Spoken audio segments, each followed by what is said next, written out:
Thanks very much indeed for talking to us. What would you say were the critical issues this week at the conference? Devin, without a doubt, leadership featured in most of the discussions here. You know, when you listen in these discussions, you get a sense that most people are crying out for strong ethical leadership on the continent. And by leadership, I mean across all phases of the society. I mean, I'm talking about the private sector, I'm talking about the public sector and the civil society itself. And another issue that featured prominently is the issue of infrastructure. As you will know, most countries on the continent are driving to improve their infrastructure. And you know, it's an issue that received a lot of attention. And of course, the issue of financing is always at the top of agenda in these meetings. And there were several deals that were signed. The biggest one, of course, as you will know, earlier this week, the bank signed a co-financing deal of about $2 billion with the Central Bank of China.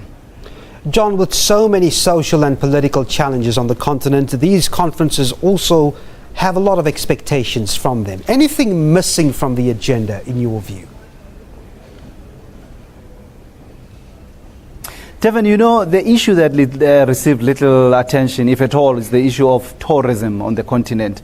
And you know, when you think about how blessed this continent is with natural beauty and heritage, you know, there's no doubt that tourism can contribute to the development on the continent and to growth as well. A lot of emphasis was put on agriculture and manufacturing. Not surprising, of course, because the continent is pushing towards industrialization. But I do think that tourism does offer a lot of potential, and I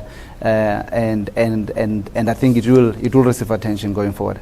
Yeah, it's interesting you mentioned that, because our tourism minister talking about some record numbers for 2013 back home here. South Africa's role at the summit, what contribution did our country make?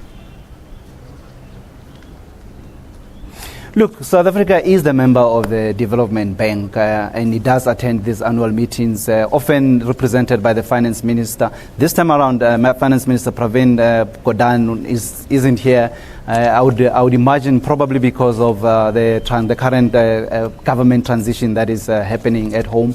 The South African delegation, is led by the DG of the National Treasury, and there are sizable companies from South Africa that are attending here. Well, Devin, and another issue is that a lot of the issues on the table here are of developmental nature. And you know, South Africa has pretty much, you would agree with me that South Africa is far ahead than most of countries when it comes to development. So a lot of attention is given to countries that still have huge needs. And but without a doubt, South African projects did feature. There was a lot of mention of South African projects like the wind farm in South Africa as good a project, and offering good examples to other countries in terms of how to run projects and in terms of how to partner with the private sector. But of course, former President Thabo Mbeki loves this continent and is always willing to provide his input, as he did for most part of this week. Well, thanks very much. That's where we're going to have to leave it. Leuta Motlogelwa talking to us from the African Development Bank meeting there. It's taking place in Kigali in Rwanda.